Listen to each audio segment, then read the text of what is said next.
I'm not really home very much at the moment, Wow. so yeah. Okay, I'm going to let everyone in now, and then so we're going to start. Are we all ready? Start letting them in 5 minutes. So we just catch up. Hannah, what are you up to? I've got a week left on Call the Midwife, which is my 3rd season. Yeah, so we've done. That is the job that keeps on giving, isn't it? It really is. Just keeps going. Yeah. So they've got a week left, and then they start again in April for the next series. Whoa. But I'm actually not doing it for the first time in 3 years. Which one? Call the Midwife. Cool. Yeah. Why aren't you Let's ask you what you are doing when we're Hannah, how come you aren't doing it? Because I've got a little job down in Bristol. I can actually sleep in my own bed. Wow. It's good. Oh Marina, you still what are you still doing, prosthetics? Yeah, I'm back next week at Christian. I had a bit of time off because I went to Italy for Christmas and I had a bit of a drama, going to be stuck there, so I managed to come back after a month. So I just finished my isolation on Friday and Monday. I'm back at the workshop, And fantastic, because he's really busy, isn't he? He's super busy. Yeah. Like, I don't know the project at the moment. I know we're working on Sandman and School of the Good and Evil. That's the 2 main things we're doing at the moment, and the last Mission Impossible. But it's just new project starting soon. Set work. It was actually quite busy by December. Are we live, Peter? Are we just? No, I'm about to go because Zorita keeps giving me the daggers. Oh, okay. Can you just bear with me so I can try and sort my Wi-Fi out, because I'm really having problems at the moment. Well, don't worry. Anyone that's worried about sort of Wi-Fi, things like that, put yourself on mute until you get it sorted out. Oh, she's gone. Right, I'm letting everyone's coming in. Oh, let the chaos begin. Yeah, actually, we've not done it like this. Good morning, everybody.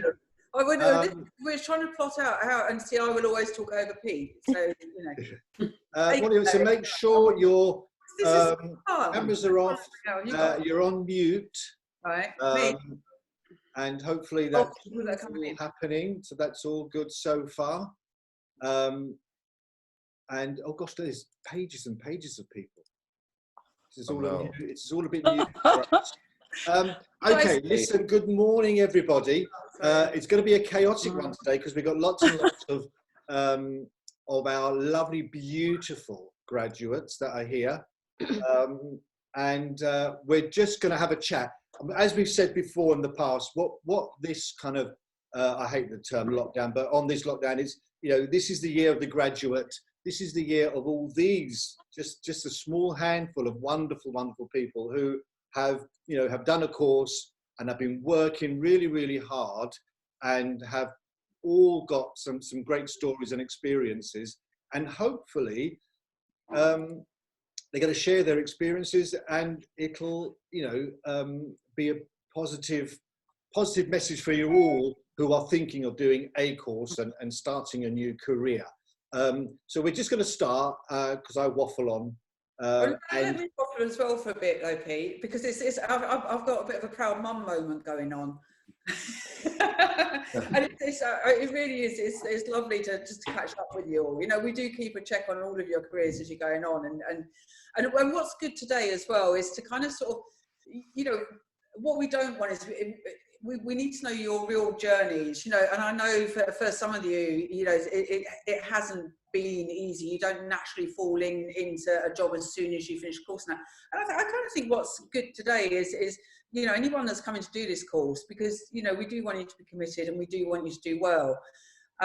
There is a slight bit of let's use it as a bit of a reality check as well, as in guys, if you're going to come and do the course, commit yourself. It's hard work. You have to really, really want to be in this industry to do it. But the rewards are fantastic and they're great. And you do create a new family as well. So I think it's that kind of sort of thing. Sorry, there's me waffling now, Pete. Have you finished now, dear? It's not about me and you today, Chris. It's about them. It's really not.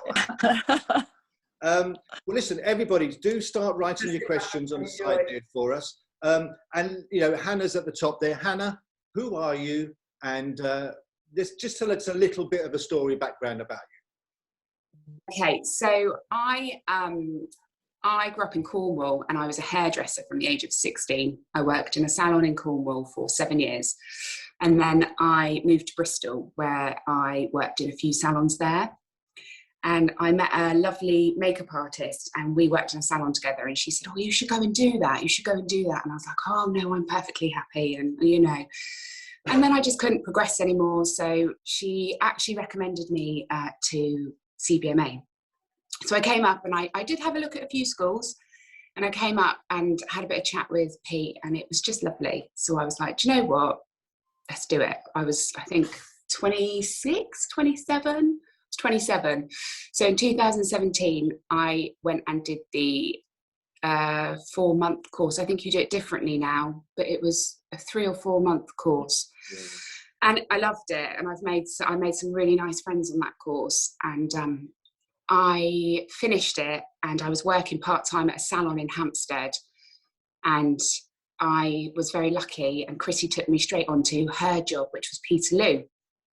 And that was kind of a different beast, I would say, because it's not like normal, is it? Really, we got chucked right in at the deep end, and I was a trainee with a lovely girl called Bob, and we had such a great summer, and it really chucked us in. It was just, it was like dirt, grinding up of teeth, you know. It wasn't pretty, but it was so much fun, and it was like really good training.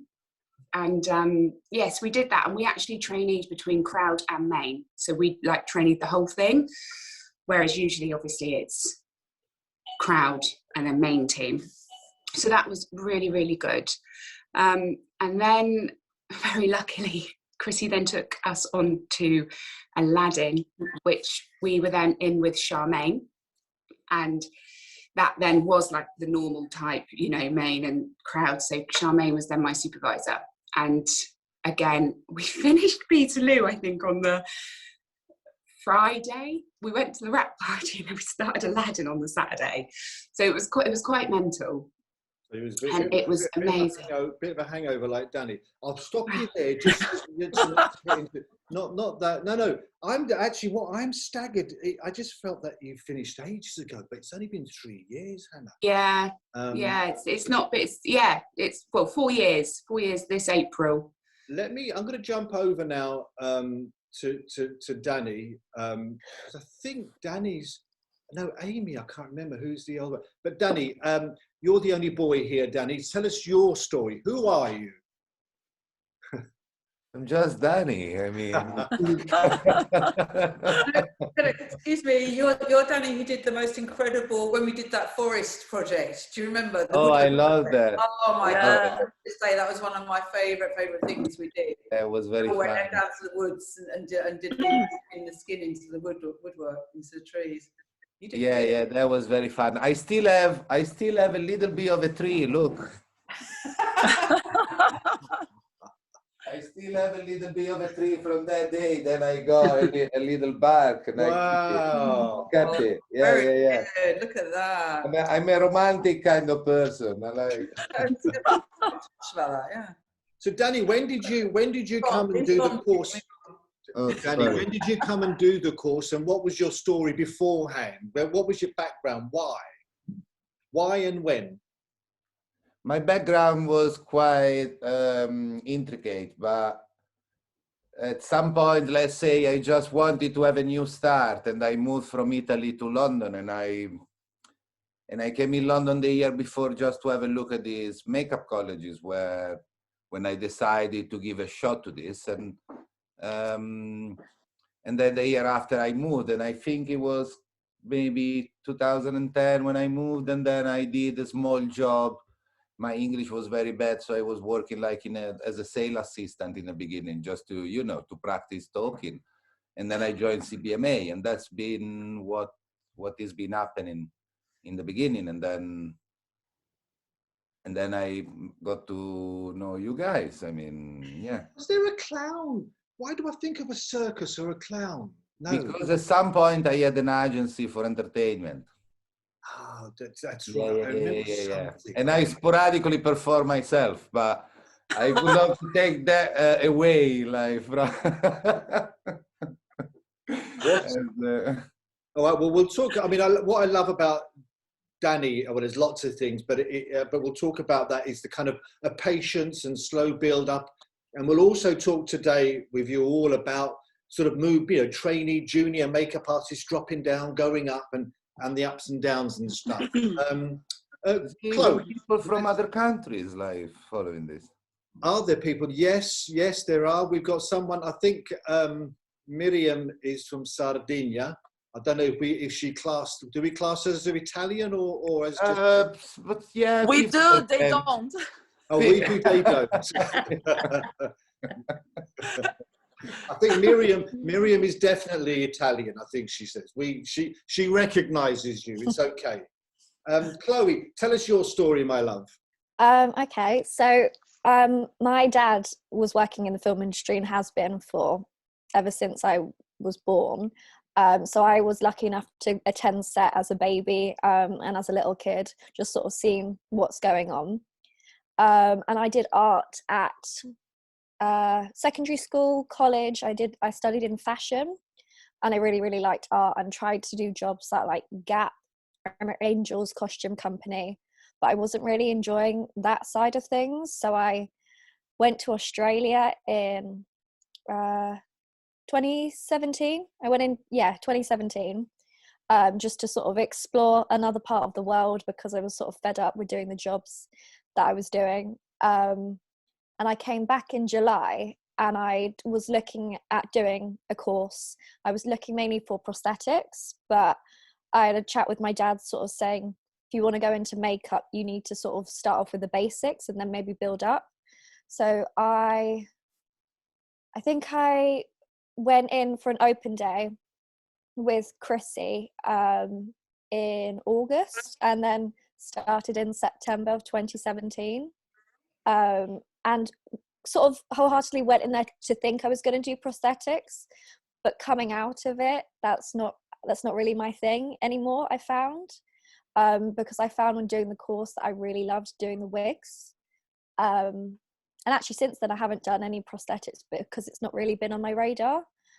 But I graduated in 2017 December, and then after that I was lucky enough to do with some graduates New Year's Eve at the Natural History Museum. We did some face painting, which was really fun. Also, it was like the start to I felt like the start to my career.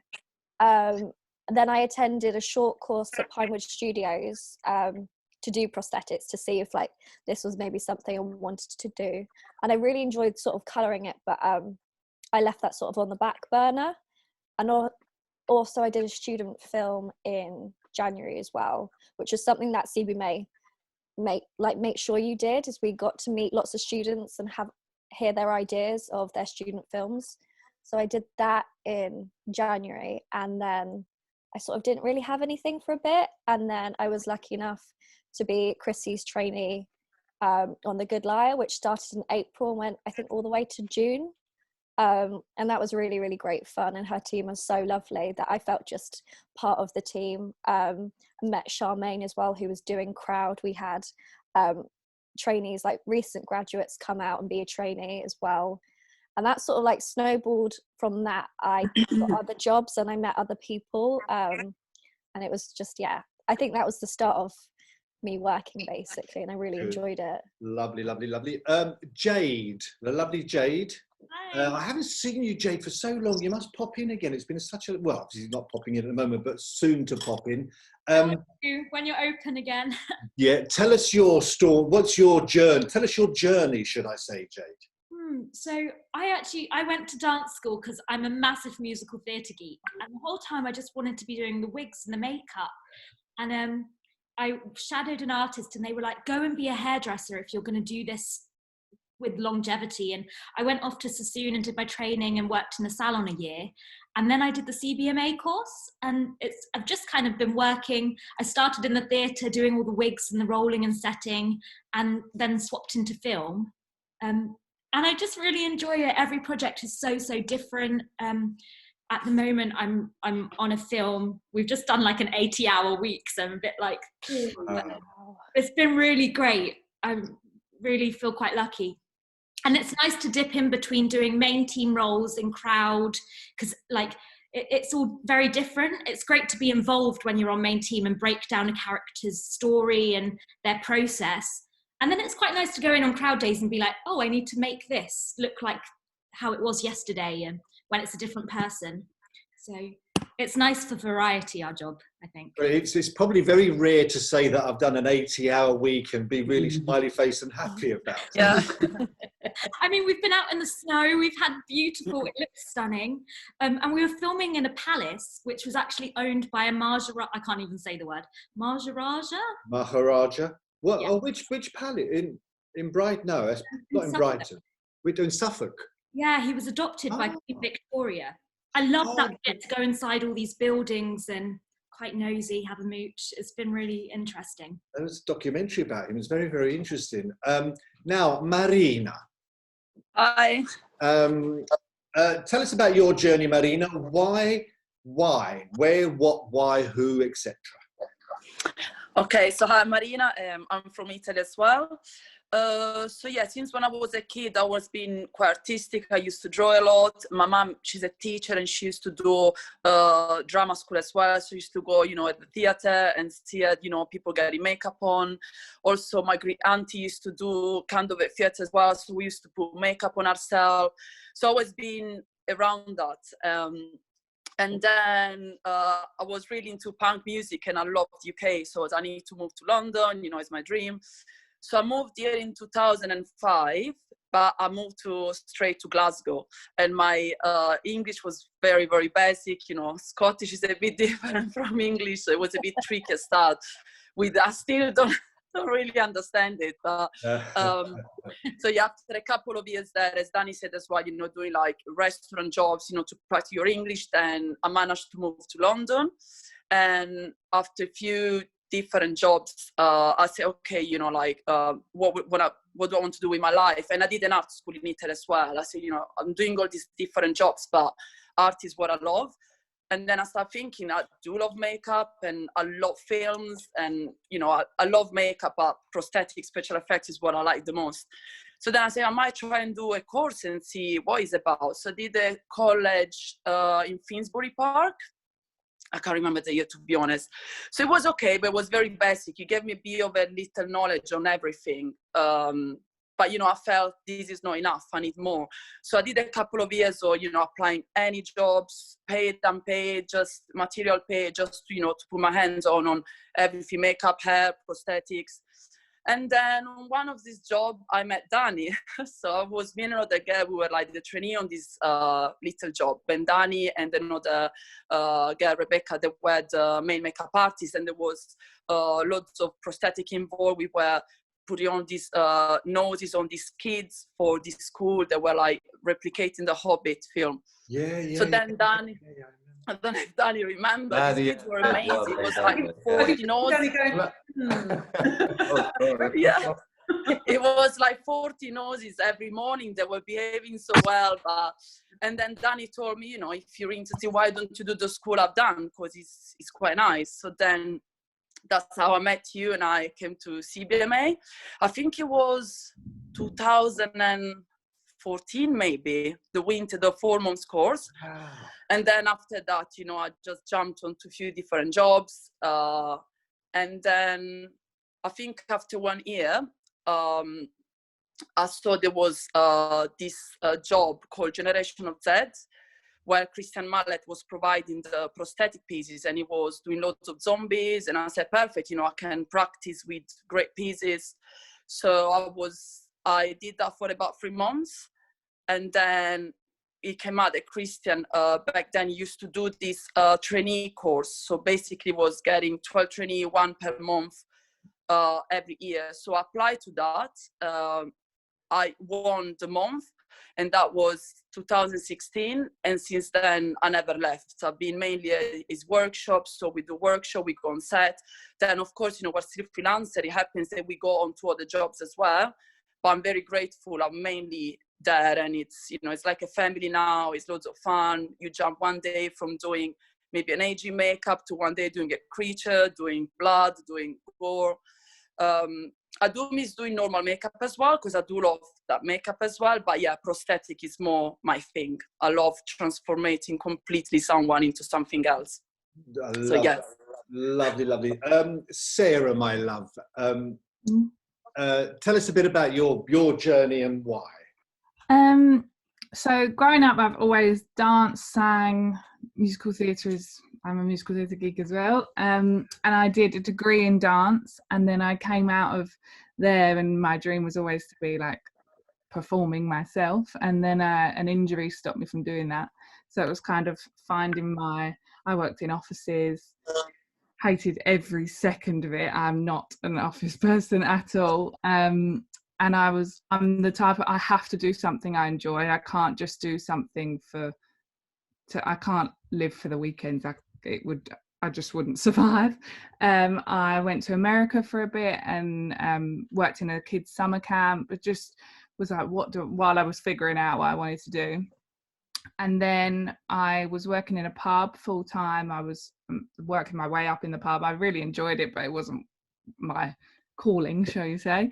And then I was like, what else do I love? And makeup and that world was something I was dying to get into. For a couple of years, I'd always looked at various schools, including CBMA, and I financially just couldn't do it at the time. And then I was in a place where I could, and my granddad also helped me, which was wonderful. I was very grateful for that, to pay for it. And I did CBMA in 2019, January of 2019.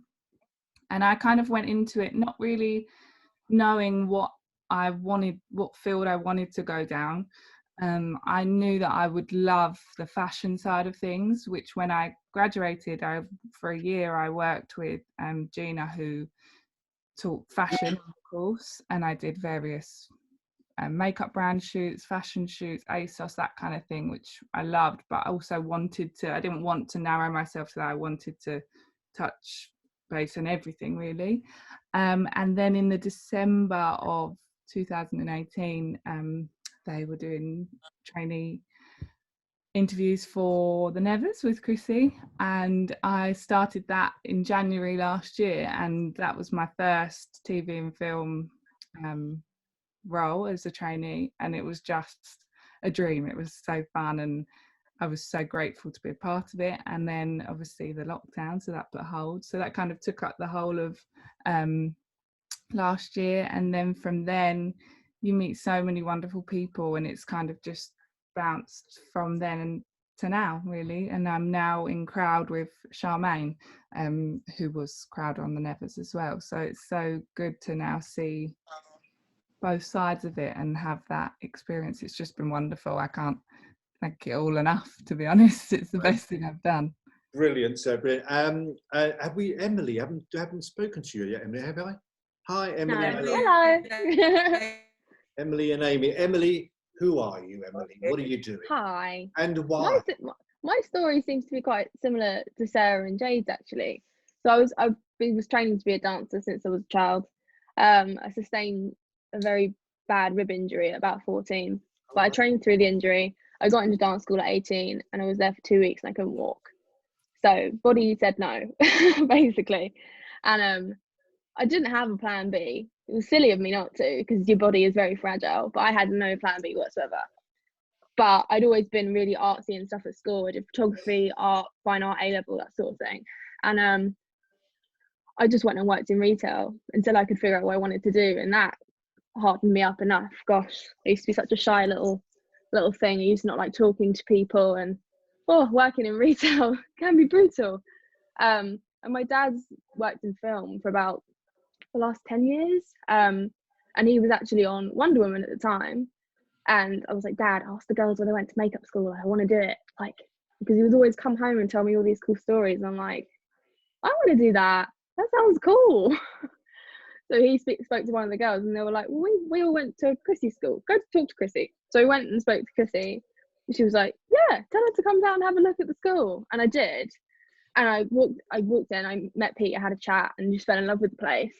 And I was like, this is it. This is what I want to do. Gonna do it. Just gonna save up and work really hard, and then I'll be back and I'll do it. And I did in the summer of 2018. Summer we had the football. It was really hot. Gosh, it was so hot in there. And it was amazing. I've made such great friends through the course and stuff. And I went on to do like lots of student films and music videos afterwards. So just little things to start with. And probably one of the best things that came out of it for me was when we go back in and you assist one of the tutors once you've graduated, and you come back in and you sort of help the new students out. And I assisted a lady called Nuria for 3 days. And we just built a really great relationship. She could see how hardworking I was and that I wanted it. And we kept in touch, but she was always trying to find me something, and it was never like the right time. And I was on a little job in the summer of the year following, and she texted me out of the blue. She's like, hey, I've been trying to get you on a job for months, and I had no idea. She was like, a friend of mine needs a trainee. We'd love to have you. I thought you were really hardworking. And I was like, just things come left field that you wouldn't expect. And I was like, wow, I made an impression. She really likes me. It's really nice. Which happened to be Crowd on the Crown. So I started that job, went straight to Spain for 2 months, and then carried on all the way through till middle of last March. And that was like the most insane job. We were all over the place. And then post sort of after that big wave of the pandemic started, I got a little TV job from a junior from the Crown. Actually, she put me forward for that. And then another TV job, and now this week, literally come full circle, Nuria texted me on Wednesday and was like, hey, she actually texted me saying, oi, are you working? I was like, hello. I was like, no, not at the moment actually. She was like, I'm putting you forward for this job that I'm on. We need another trainee. I got literally a text the next day, and I start on Monday from the designer. And it turns out not just Nuria, but 2 other people also put me forward for the same job. Yeah. So you never know how much of an impression you make on people. And it's really important, these relationships you make with people. And just be yourself and have a nice time, and they'll see that you want to be there. Yeah. And they'll trust you, and they'll trust you to put you forward completely blindly. Like, I was like, do you need a new copy of my CV? And they was like, no, just speak to her. Like, she'll take my word for it. I'm like, okay. But you know what's interesting, Emily, is like, I do remember kind of sort of having a couple of chats with you after you'd done the course, and there were a couple of times that you was kind of like, oh, God, I just don't know what, I keep trying. Yeah. And it really was that sort of thing of you're going to get there, you know, if you're a good worker, you know, it's like, I mean, for all you guys that are listening, I cannot employ everybody. Do you know what I mean? It's like, and you can't come and do the course thinking that you're just going to come and be my trainee, because it just doesn't work like that. I can get you work experience, but if I could give all of you guys a job, I would. I'd love to just have all graduates out working with us, but you know, it's just unrealistic. You know, a few, I mean, now, just recently, the last sort of couple of years, I actually do all of the interviewing goes over to my team, you know, because I just think it kind of makes it more neutral. It sort of steps me outside of it. You know, I might give notes and things, but basically all interviews for trainees on my jobs now are conducted by the team. But it's just good to know. I mean, it's because I know a couple of you have sort of been, you know, fortunate enough to be out on films as the trainee on the film and that. But I mean, you know, you're not doing the course just to be a trainee with me. You're doing the course to work in the industry. And I think it's really good to kind of sort of like know that, and to know that everybody's journey, you've all done so well. And Amy, we're going to come to you as well now, because we haven't heard your story. And I love your story, because I actually remember talking to you way back when you had the salons and things, and all the huskies and things. Yeah. So let's move over to Amy, and then I'll stop butting in. But go on, Amy, your story now. So I was a hairdresser. I was a hairdresser from leaving school. And yeah, I loved hair, but I was never really satisfied. I kept moving from salon to salon, and I just, you know, there was just something missing, but it wasn't the hair side of things. Obviously, I loved that part of it, but yeah, I just was never really happy with what I was doing.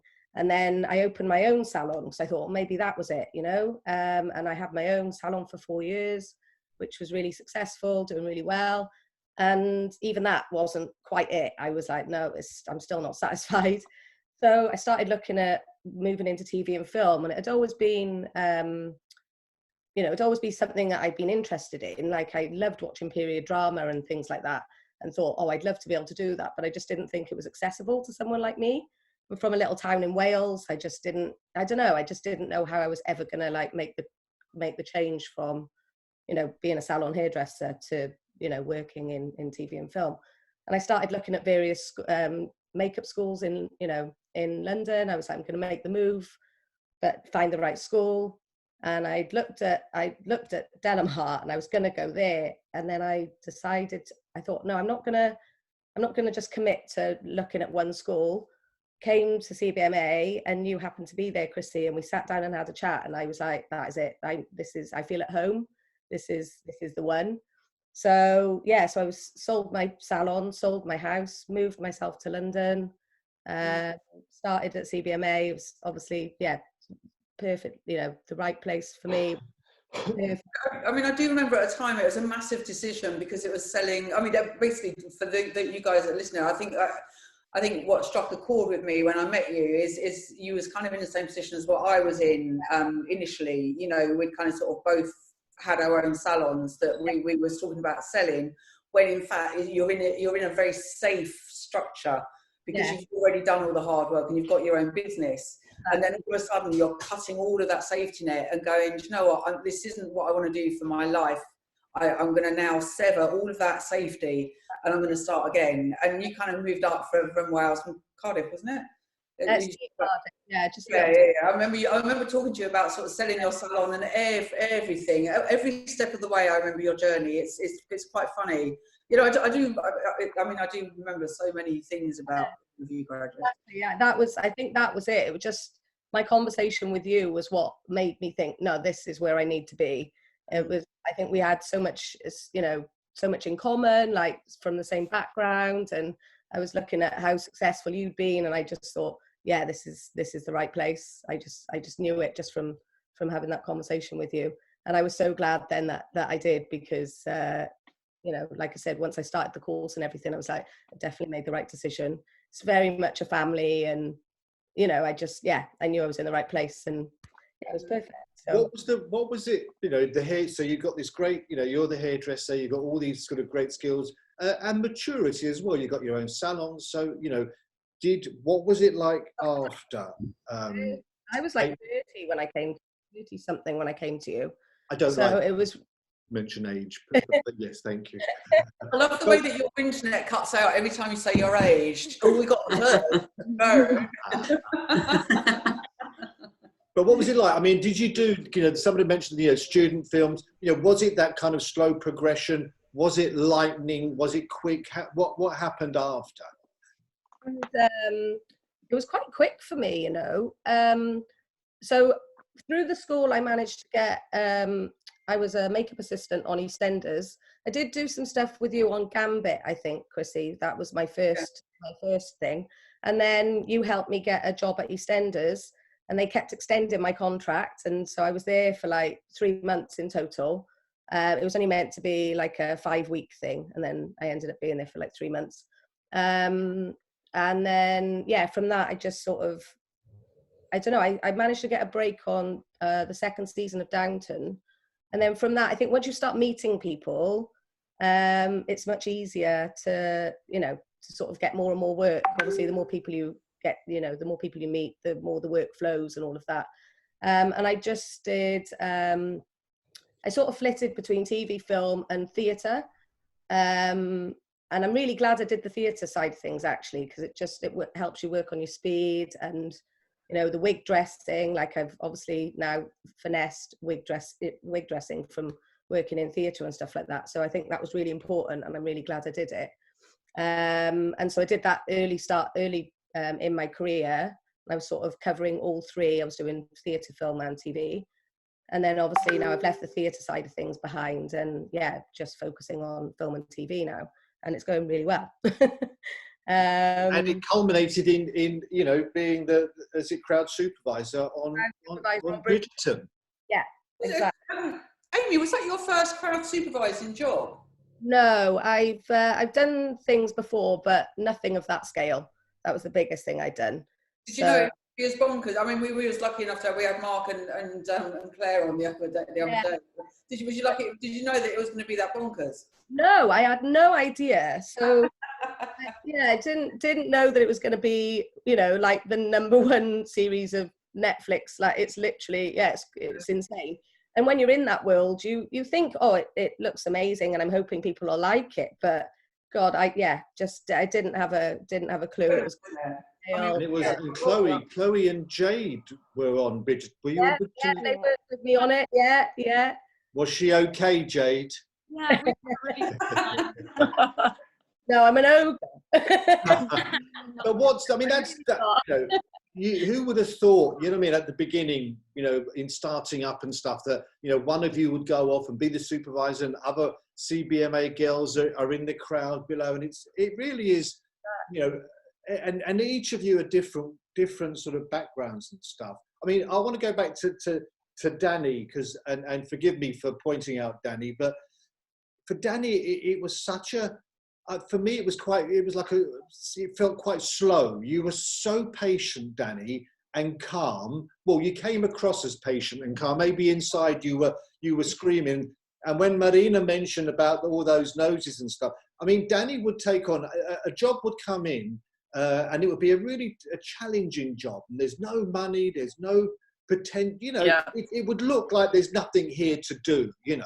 But Danny would go, no, yeah, I'll do it. I'll take it. I'll do it. And that was beautiful about Danny, that he would just take every job, really do it professionally, you know. And I always felt Danny would make it because of the talent, the patience, and all these things. But were there times, Danny, where you thought, oh God, I can't do this anymore? At some point, it's been very slow in the beginning for me. It's true. At some point, I say I'm gonna give up, you know, like. But then you start. Then I did a period. Then I started in, because I was working for Chanel in a makeup counter at some point. I remember that. Doing short films, and one of these films was the one I did with Marina, where we got to know each other. So, or maybe thereafter. I mean, so it's been tough in the beginning, but then at some point you start working in a job and things start to go better, and suddenly you know, like, it's changing your perspective, and then is the lack of meeting people that giving you the chance, really, at the end of the day. And can you remember that turning point? What was it, a film, or what was it that where they kind of the door opened, or was it? I think that was when, and I was going for a week, and I was sent by you guys probably in Jupiter Ascending, with Charmaine she was crowd supervisor, and Paul Gooch was the makeup crowd designer, something like this. I believe, yeah.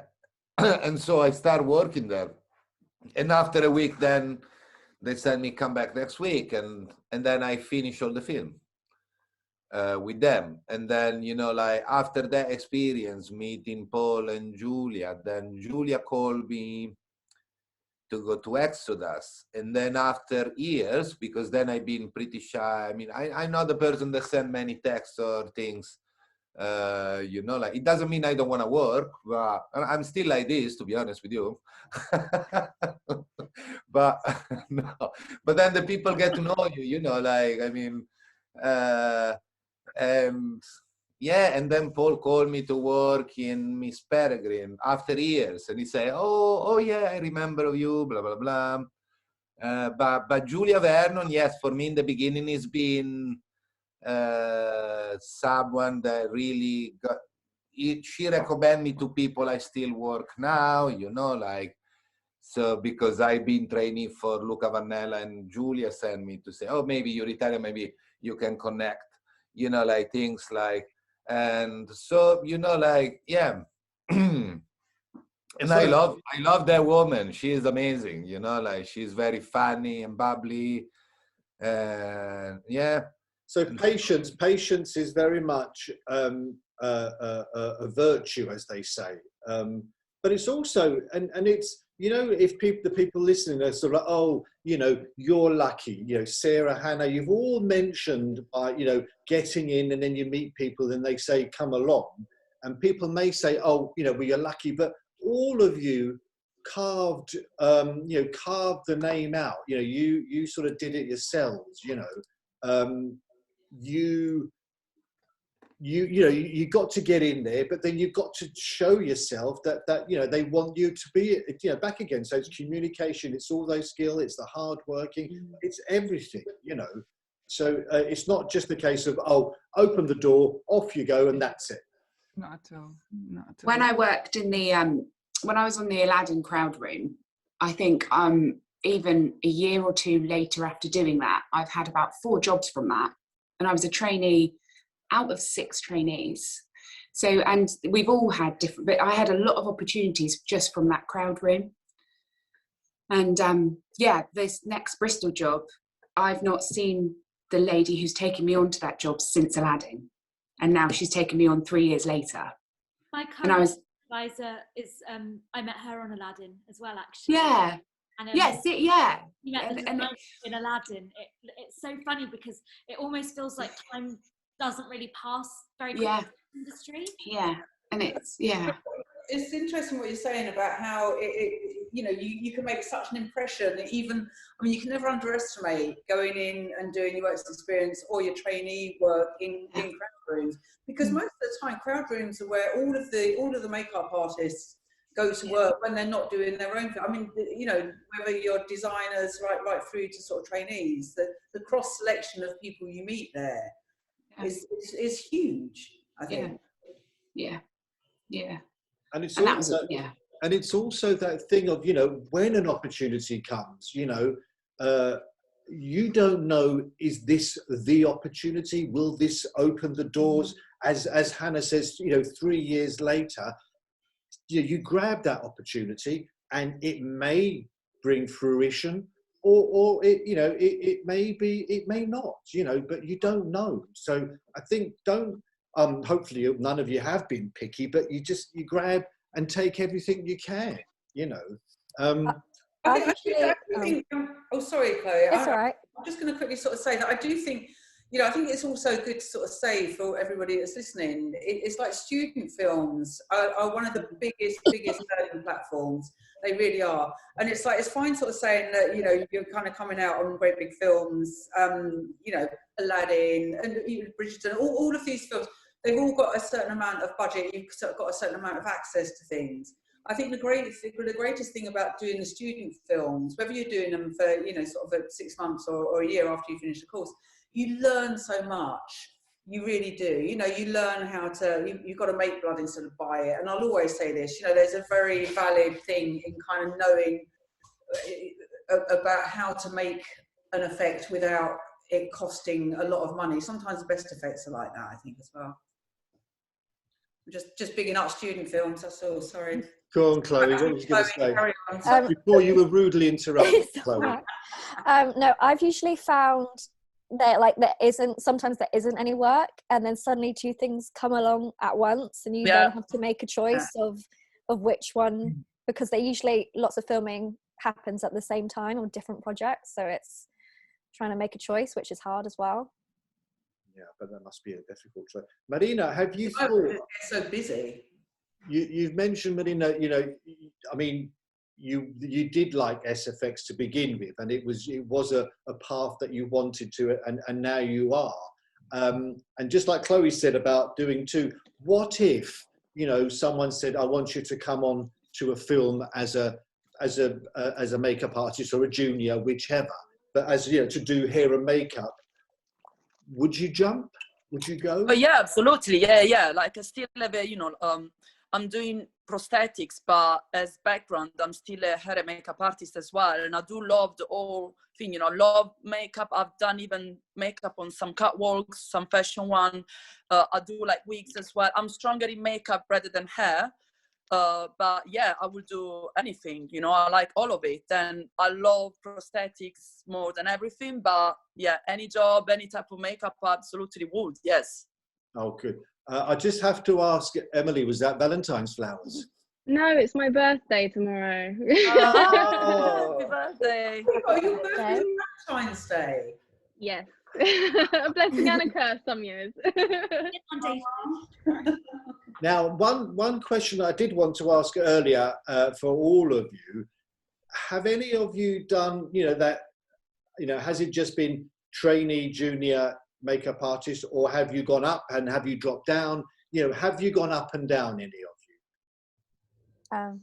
Yeah, I have. I've sort of predominantly just done trainee work, but I've been very fortunate. Nora Robertson, it always sort of makes me a junior on her, when we work together. I've worked with her a few times, and also that's how I met Amy as well. I don't know why, I don't know maybe what she sees in me, but I'm very lucky that I've worked as a junior twice on her projects. And then on the next project, I mean, you know, do they say, oh, it's a trainee position? Yeah. I mean, do you mention, well, I've just been a junior, or is it awkward? Is it challenging, difficult? No, I just sort of, you know, I'll be lucky to be getting work because there's so many trainees out there, so I'll take that position. Obviously, it is on my CV that I've done a junior position, but I don't mind dropping down or going up. Anyone else been up and down at all? A little bit. It's quite difficult when I first moved up to junior, I turned down a lot of trainee work, and that was a bit panicky because you're thinking, oh, I'd need some work, but if you continually say yes to trainee, I don't think anyone will ever see me on the next level. And now I'm in a phase where I've just done 4 main team jobs as a junior back to back, and I'm getting artist jobs in a crowd room, but haven't yet had a main team artist job. And there's a few designers I work for, and I would hope that at some point they'll move me up. But I like working for them, and I'm really happy to do whatever role in the team they feel is right for me, because I think when the time's right, they will hopefully move me up. But it can be a difficult one, because on some things I feel, barbering, hairdressing, wig setting, like I feel like I could go in as an artist, whereas some things I might look at and be like, oh, I might do better as like a junior at this level because I'm still learning. But in this industry, you learn so much on every job because every job's so different. So I think you'll always be learning. It's just kind of grasping when you feel confident. Exactly. You'll always learn. I'm still learning now. You'll always learn. I think it's just that sort of industry, isn't it? Where things progress and move on, you know, and yeah. So I think you'll always learn. I mean, just coming back to it.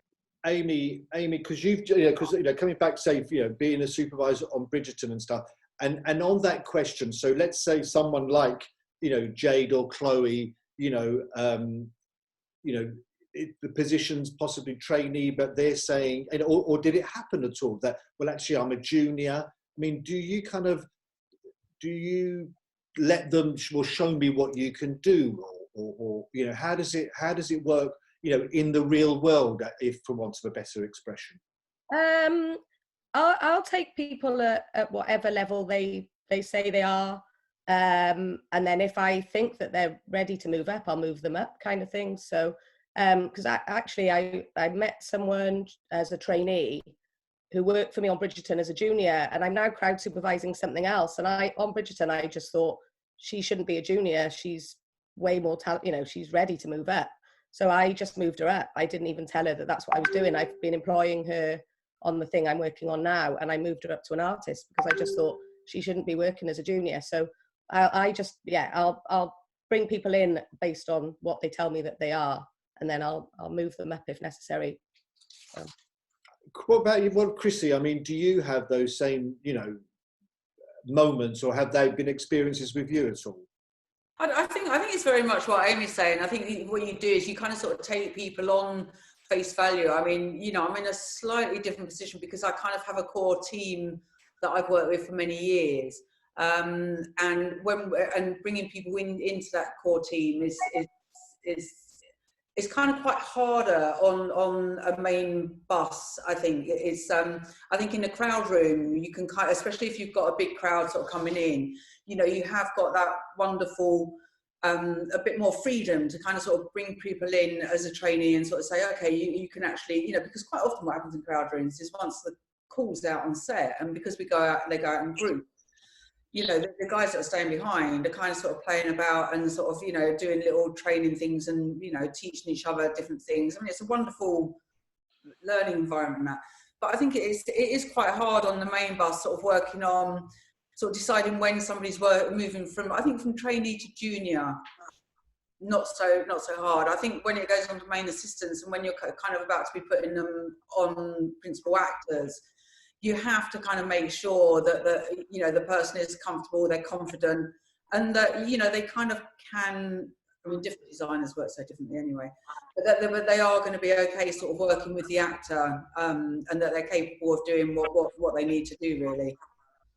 Marina, in the workshop, is it a similar thing, a sort of junior trainee technician? Yeah. So you do start as a trainee unless you come in that you already your experience. I did start as a trainee, and then from trainee you kind of grow up. But there is not really a junior. You go from trainee to just, you know, technician, whatever department you work in, and then when you go on set instead, yeah, you start as an assistant and then you are an artist. So it's, you know, once you start going on your own, you're an artist. But yeah, you definitely have trainees. And you do training workshop, you know, you do lots of work. Is of course on top, you know, coffee, making sure people, you know, have coffees and cleaning around. You do loads of work as well, and then you just jump into artist. Yeah, you just then do things on your own. And are you, you know, at Christian's workshop, do you kind of, or when you were a trainee, do you go round, because I know there's it wasn't Hannah. I remember when me and Chrissy went to Christian's workshop, and there was this woman, and she was making a mouse and literally putting the hairs on this little... Yeah, hair punches. Yeah. Jesus wept. It was amazing. Yeah, incredible. It's amazing, her punches, you know, so much patience. So you, as a trainee, you would go around each department?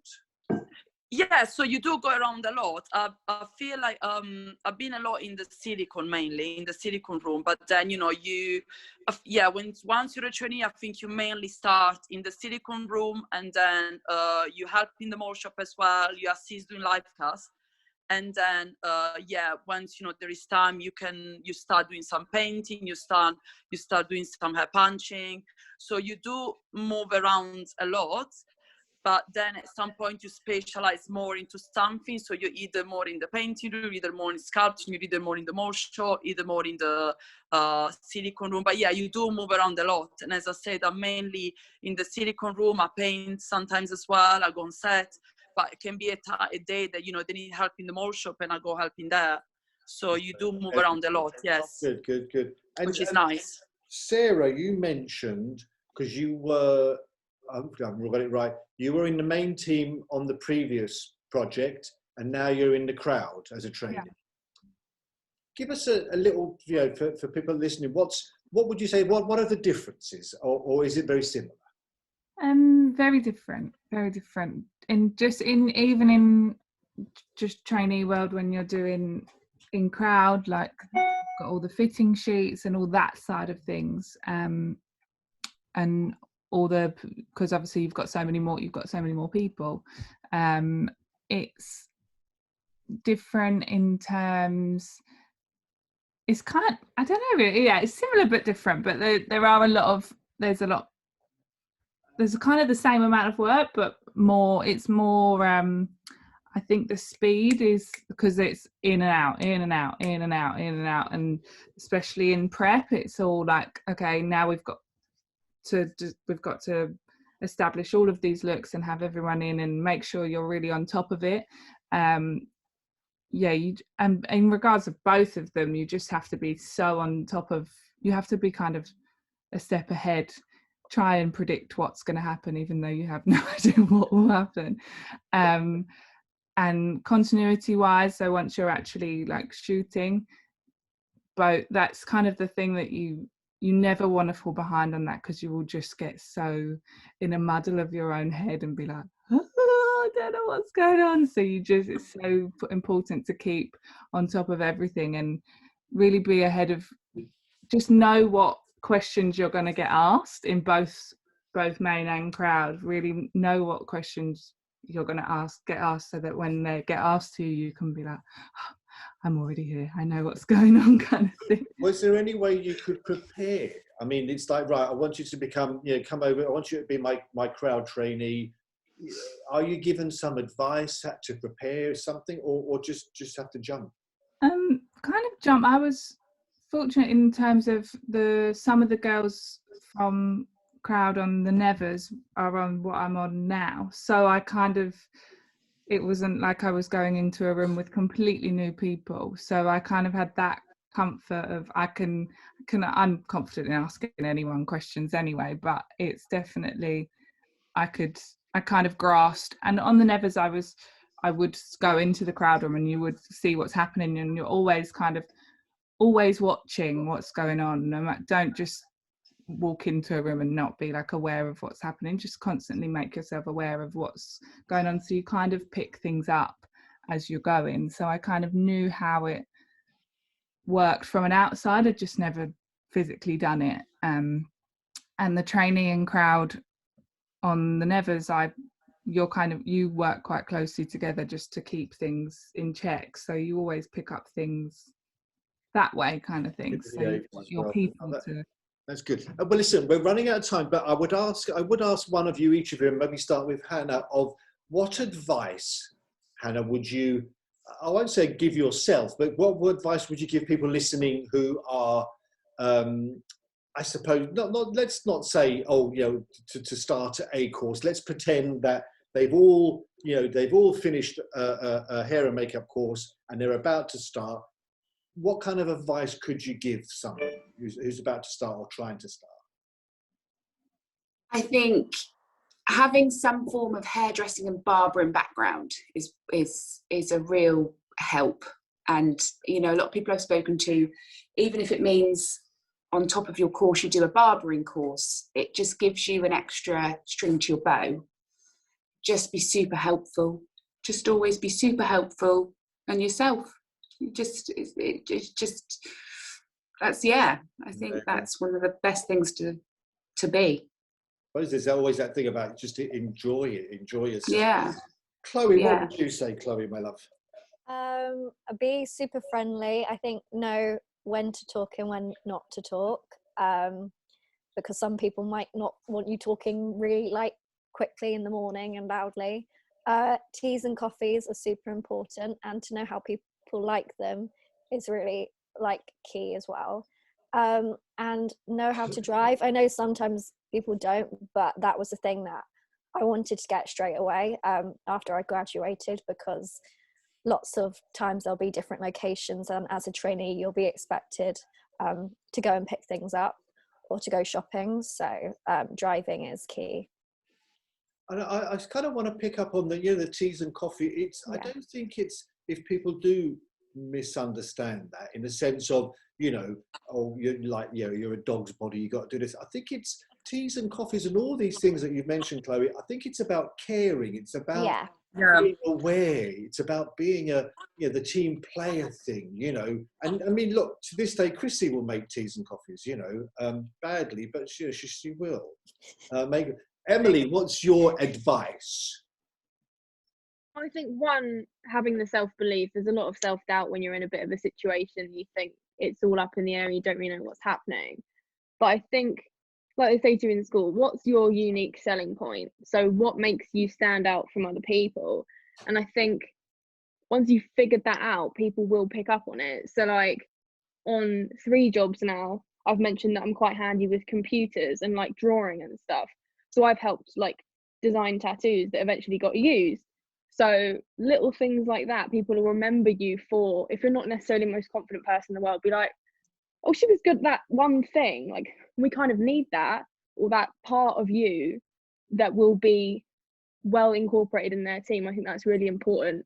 And also to think, yeah, I am good at this actually. Like, I will suggest that I can do this, rather than just sort of be like, there'd be someone be talking about something and you'd be like, well, I can actually do that, but I'm just not confident enough to say that I can.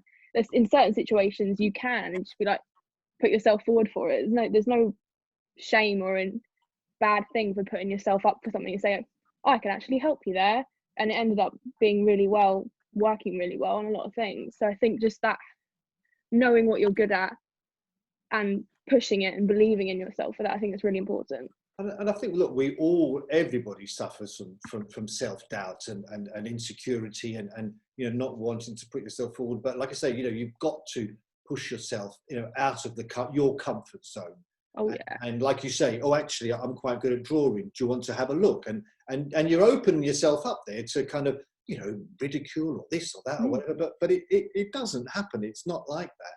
No, because at the end of the day, everyone's there to they know you're there to learn, and they're willing to teach you that. They're not going to expect you to know everything. Yeah. So don't be afraid to ask questions, and to be like, also don't lie and say I can do this and then you can't, because it'll end up backfiring in your face.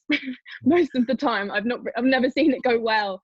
But admit and say, I'm not confident in this area. I'd really appreciate if I could watch you in the call this morning. Would you mind me watching from afar, watching what you do, if that's all right with the actors and things like that? I think that's really important. Oh, good. Danny, any advice you would give?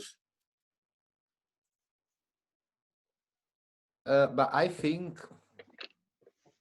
it depends what you do. So maybe if you're gonna do dailies, you're gonna be most probably, if you're an all-rounder, is a good thing. But even as an all-rounder, then when you start to do main, you're gonna have your specialities, and it's good, and it's not a bad thing, because there you need the top details for things. So then you will see what are your very, big strengths on things, which it doesn't mean that you cannot do other things, but then you need to accept, even personally, everyone is good in something. Most likely much more, you're gonna have something you have like a little flair and is a bit more special than something else. That doesn't mean that you're crap at other things, but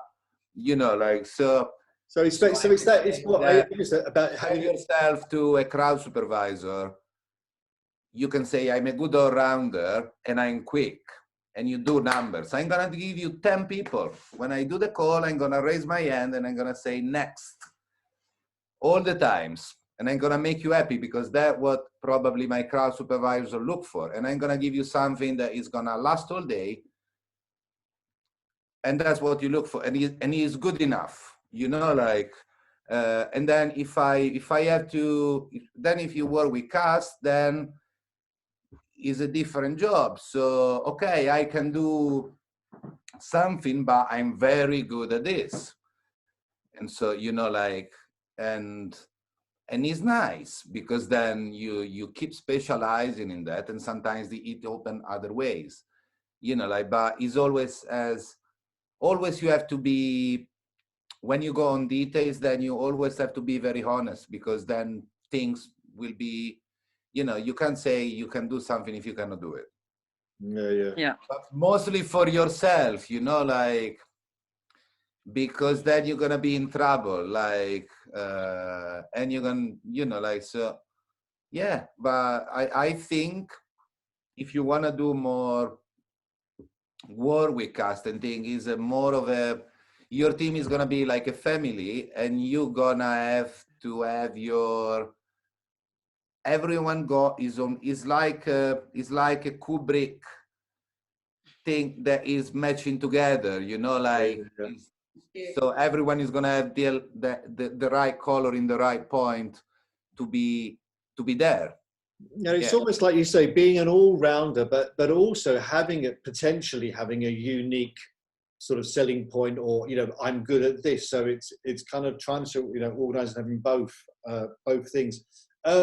Jade, what would you say? I think it's good to invest in yourself. If there's an area that you're really interested in, or something maybe you're not as confident in, go and take a short course. There's so many good things out there, and then you kind of get a bit more inspiration, or just to see someone doing something that you do but in a different way can be quite inspiring, and it's always nice to learn. So I try and do a course every year. And I also think if there's someone you really want to work with, or you really like what they do, write to them. And if you don't hear back, they just might not have a job at that stage in time. Like, there's no harm in maybe sending another email like 4 months down the line, because it could just fall into like a good timing. Like, they might need somebody at that moment and your CV appears. So don't be disheartened if you don't hear anything. And yeah, don't be afraid to ask, because like at the end of the day, if you're asking someone to work with them, it's because you like what they're doing, and I think they'd be really appreciative of that. Oh, it's a really good note that you're saying about be persistent with your CVs, because as a designer, I mean, it's like I get so many emails, and I get and I do get obviously graduates sort of like emailing me and keeping me up to date with what they're doing and things. I don't get bored of them. I don't always have time to answer them, but there are times when I'm just like, oh God, that's it exactly. You just jogged my memory, and so you mustn't feel that you're aggravating people, I think, by sending your CV, even if you're just updating your CV and just doing it as a round robin to your designers and your crowd designers. We don't get fed up with them. I think that's a good thing to know. It's not a pesty thing. Yeah. Makes sense. Amy, what would you say? Just stick with it. Like, work hard and stick with it. It doesn't always happen overnight. Like I said, things did happen quite quickly for me, but I had to be persistent. It doesn't just land in your lap. You do need to work at it, and just be open to. I'm still learning now, and I've just crowd supervised one of the biggest things on Netflix, and I'm still learning. So like, just be open to it, open to learning. That's it's quite humble. It's quite good as well. Marina, what would you say? Yeah, I agree with everything that's been said so far, and absolutely, if you don't get a reply back, it's not because this person doesn't want to reply back to you. Just designers, supervisors, they're really busy people. They get tons of emails and CVs, so just keep sending CVs around every few weeks. Maybe doing a nice collage with the main, having a portfolio is really helpful. So having nice pictures of your work, doing, as I said, a collage with just 3-4 pictures, and then practice as well. The more you practice, the more you get confident, the more you do mistakes, the more you learn. So don't be shy of, cutting hair to your friends and family, apply pieces on, do makeup. I would say on yourself as well, but it's good you learn to do makeup on someone else, because that's our job. You do makeup on other people, and it's different doing it on yourself. So yeah, loads of practice, getting any job you can, because the more you're out there, the more you get to know people, and as well watching people doing their jobs, because you learn other tricks and how the people do what you love. But yeah, I agree with everything that's been said so far by everyone else. Anything else to add, Sarah? I would just say, know how to read the room. It's really early mornings and really long days, so people aren't going to want to be they will sometimes, but sometimes they're not. So just read the room and and be yourself, be a decent human, be a nice person, and it will just get you far if you're true to yourself. And yeah, like everyone else said, just don't create a person who you think people will like, because they'll see straight through you, because you can't keep it up for that long. I think it's so important to just be to just be nice to everyone, because you don't know at some point who you're talking to. You're gonna are they going to employ you at some point? Do you know what I mean? I think even people that start out at trainees, when you might have met them as a trainee, they could one day be your boss. So I just think they could be running a crowd room at some point, and you could be working with them. So I just think be nice to everybody. Yeah, Yeah. I think it's that thing like with what everyone's saying is also kind of like, you know, be yourself, try and be, you know, as natural, because if you're yourself and then you're naturally yourself, and it's the easiest thing to do is to be yourself. It's so hard to act to be someone else, and that's where, as you're all kind of saying, you're going to get into trouble and stuff. So any last words, Christine? Right, we didn't get Hannah's one there. Yeah, I was first up. Oh, Jesus, I got distracted there. Sorry. My last words are this. I think I'm very proud of all of you, as we are of all of our graduates. I think it's kind of been a brilliant chat because it's been a very good insight into the fact that it's definitely not easy. You know, you're investing a lot of money. You know, I'm always really aware of the amount of money that these courses cost. You know what I mean? It really is, and believe me, we don't get rich on it. It's the whole process of the course is an expensive outlay for people to have.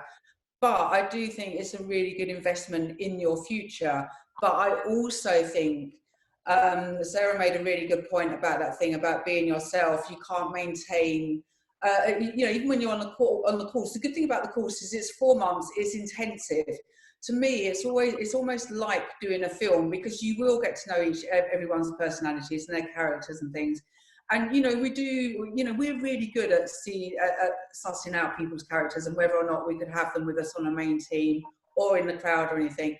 And the thing is that you can put on a bit of bravado and things at the start, but you're not going to maintain it. So that was a really good bit of advice. You just got to be a really genuinely good, nice person. And as Amy said, you know, somebody who's my trainee could quite easily be employing me, you know, and they probably will be soon, sometime soon, I think. I think, and all, I mean, you know, and sort of finishing the morning off with I say in a positive note, I think it's been phenomenally positive and wonderful, is that even in this situation that we're in, I think you're all either working or just about to work. So that in itself shows, you know, how brilliantly well you're all doing, and that, you know, the industry and everything is, God willing, all moving up, all for the positive better. I hope all the people that have been listening, you know, I think it's been inspirational for me anyway. And I say that really sincerely, because it's, as Chrissy said, you know, the mother-father, I say mother-father, but it really is for us, honestly, for us. And I keep saying to Zodis and my wife, when I go to the cinema or the TV, or let's say, yeah, Bridgerton, and it comes up and you see, you know, your girl's name, it's really an amazing buzz, even for us, let alone for yourselves. So honestly, well done, all of you, and all the others that are doing so well. Lots of love to you all, and keep in touch, and do come in when we open up very soon again. Come in for some. Please. You know, I'm so desperate to actually properly see people. I'm so over screens at the moment. I kind of just. I'd love it if we can all. Can we have a party, like a little graduates? We did talk about. Yeah. Actually, yeah. Do you know what? This year, guys, I'm going to have. We need a party down at the school. Everyone. Yeah. I'd love that. Okay, just maybe we will, Chrissy. Maybe. He's got to organise it. No, that's an absolute must. I think this year we're having actually, I think it's our 15th year, Chrissy. So it's a definite. Okay, you've heard it here first. Oh my God. I'll hold you to that, Pete. Yeah. Oh, thank you. Listen, lots of love to you all, and talk soon, and we'll see you soon. Thank you. Oh, and next week, before we go quickly, next week we're doing theatre next week with Cynthia De La Rosa and our own Sharon, and we'll be talking more theatre, because, you know, theatre is such a big part of everything that we do as well. It's wonderful. So, talk soon, and see you later. Bye. Thank you. Bye. Have a nice weekend.